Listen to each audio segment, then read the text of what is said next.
much negative hip-hop out there today. It's cool to see people still focusing on the positive. Yeah, definitely. Speaking of negative issues, our next piece deals with the people living around Orchard Park who have been dealing with a serious zoning problem concerning waste removal. Years ago, health laws were ignored and a trash transfer station was placed right in the middle of a residential neighborhood. We spoke with a group of activists and residents who live there who are very concerned with the health problems caused by the dumping site. Afterwards, you'll see a piece on what's happening at Citizen Schools 8th Grade Academy in Dorchester.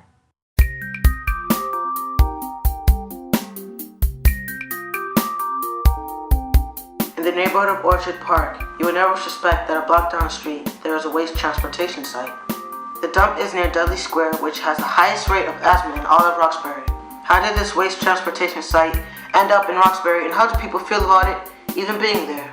According to zoning laws, it is illegal to place hazardous sites near any neighborhoods. However, in areas of color, those laws were waived.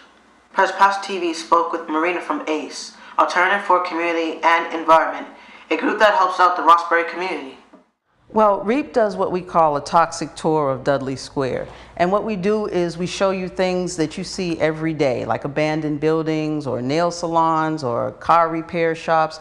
All of those things are really labeled hazardous sites because they emit fumes and things like that go into the air that people breathe. And it's really bad for people with asthma.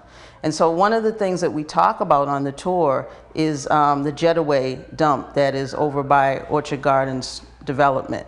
And we talk about that because if nobody's ever seen it, it's a huge warehouse about 3 stories high, and it's filled from the floor to the ceiling with garbage. And it's across the street, literally, from a housing development. So can you imagine inviting people over and smelling a warehouse full of trash right in your backyard? It's not the best thing in the world. One of the reasons that we talk about places like trash transfer stations is because Dudley Square, right where we are right now, has the highest rate of asthma than anywhere else in the entire state of Massachusetts. And that's because there are things like trash transfer stations, dumps. There's Dudley Station, the bus station, that has 14 bus routes going through it every day. 33,000 people go through Dudley every day. And each one of them is breathing the fumes and things that come out of the back of the bus. The people who live near the dump are frustrated and angry about the odor, which gets worse with the humidity. At the end of the day, the communities of Roxbury deserve the same rights as anyone else, and all areas should be treated equally.